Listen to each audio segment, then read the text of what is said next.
sociedade e os agenciamentos por que passam esses discursos. Né? Eu sei que a gente, quando está numa causa, a gente fica muito revoltado com o que sai na imprensa.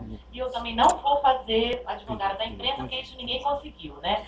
Até porque o Thiago precisa advogar. Mas eu vou tentar falar aqui um pouco dos modos de funcionamento. Porque quando a gente vai responsabilizar, a gente fala, a imprensa, mas essa instituição, ela existe enquanto fato, mas ela não existe materialmente. Porque por uma notícia é como uma fábrica, é uma produção. Então tem uma ideia, tem um agente da ideia, tem um operário da ideia e tem um produto final. Então eu vou tentar conversar um pouco sobre essas coisas.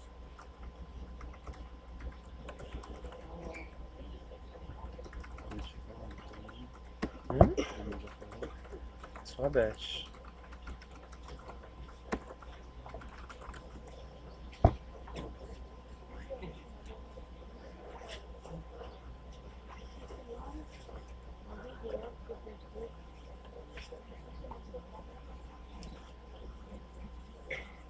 Acho que todo mundo já passou. Acho que o pessoal já.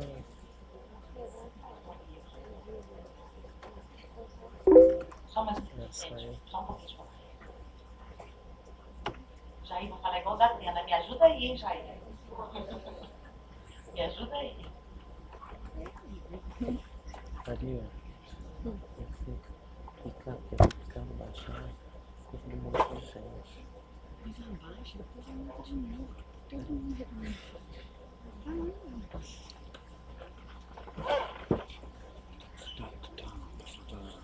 achando legal? Pode ficar aí.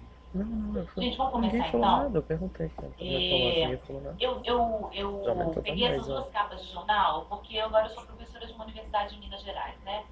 Então eu comprei o Estado de Minas sábado e essa é a Gazeta de domingo.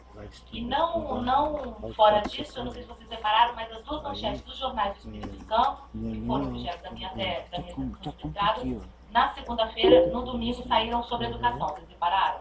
A Gazeta saiu com Descubra a Escola Ideal para o seu filho e a Tribuna saiu com uma manchete sobre... Bom, então, eu queria começar com vocês sobre a mídia, né? E aí eu vou usar um pouco também da fala do Guattari, né? O Guattari vai dizer o seguinte, que essas máquinas tecnológicas, né, o arcabouço midiático, elas vão operar no núcleo da subjetividade humana. Não apenas no âmbito, na busca das memórias, na inteligência, mas também nos seus afetos e nos seus fantasmas inconscientes. Ou seja, então, reafirmando o que a professora Beth falou, há um agenciamento muito forte midiático na composição de nossas subjetividades, embora não tenhamos um anteparo para isso, a não ser nas discussões acadêmicas e nas questões de estudo que a gente começa a ver. Vamos fugir também da ideia dos teóricos norte-americanos funcionalistas que achavam que a mídia manipula, que a mídia ela faz. Gente, e aí é você negar a potência de existir de um sujeito quando você acha que a mídia tem recomendações de interpretação e não são ingênuas, mas ela pode propor ao sujeito temas sobre os quais ele vai pensar. Então ela monta o leque de repertório temático dela como um self-service, mas ela não pode propor ao sujeito como ele vai pensar. Né? Porque isso é negar toda a produção da existência desse sujeito. Então eu sou uma pessoa que luto muito com o meu pragmatismo, né? E eu fico o tempo inteiro lutando com isso. E eu, antes de reclamar dos meus alunos que fazem essa pergunta, isso serve para quê, professor? Isso é bom? Eu já antecipo a pergunta, isso é bom? E aí o Guattari vai dizer assim, de que essa evolução dos conteúdos tecnológicos, enfim, que a gente não deve julgar nem positivo nem negativo. Tudo depende da articulação com os agenciamentos coletivos de enunciação que nós vamos compor. E aí, então, a mídia tem os agenciamentos coletivos dela e nós temos os nossos. Esse é um agenciamento coletivo de enunciação poderoso. Os nossos encontros, uma aula, um debate, e tudo isso está, na verdade, atravessado pelo agenciamento midiático. Então, eu enumerei aqui alguns agenciamentos coletivos de enunciação aos quais a mídia está submetida. Então, vamos lá. Dois autores franceses, o último, um argentino radicado na França, eles vão falar uma coisa muito bacana, assim, que a gente pensa, mas não se dá conta do funcionamento. A mídia e seu público, ela tem um contrato de comunicação e ela tem um contrato de leitura. Ou seja, não existe mídia, nem produção midiática fora da sociedade onde essa mídia está instalada. Então, gente, primeira coisa que a gente tem que pensar, ao invés de apontar o dedo para o outro e os quatro para a gente, se existe uma mídia preconceituosa e homofóbica, ela é resultado da sociedade onde ela se instalou. Isso é polêmico, porque joga para a gente a nossa responsabilidade. Eu não posso descredenciar o outro, né?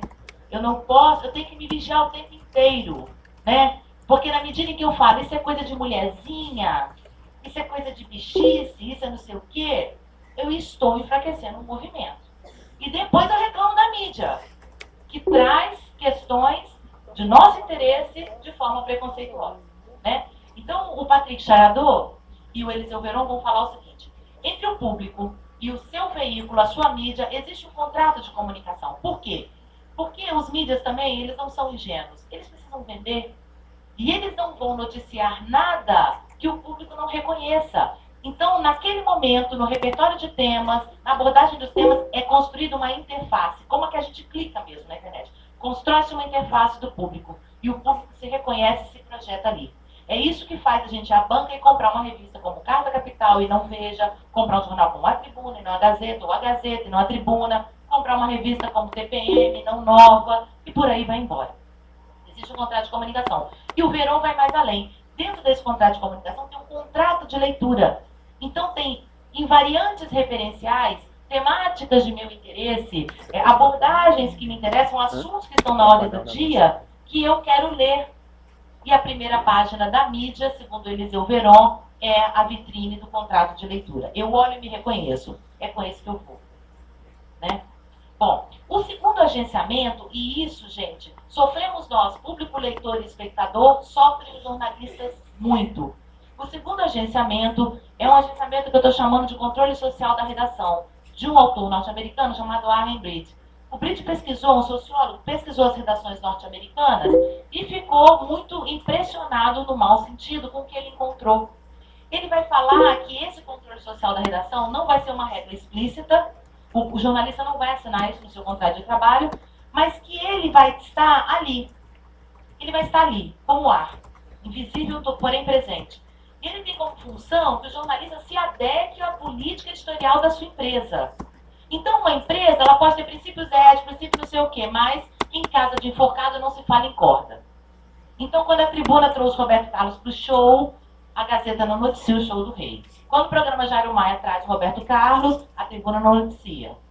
Né? Mas isso tá, não, mas isso é notícia, gente, é o rei. Não, minha filha, mas em casa de enforcado não se fala em corda. É o concorrente que está trazendo e nós não vamos botar azeitona na empada do concorrente.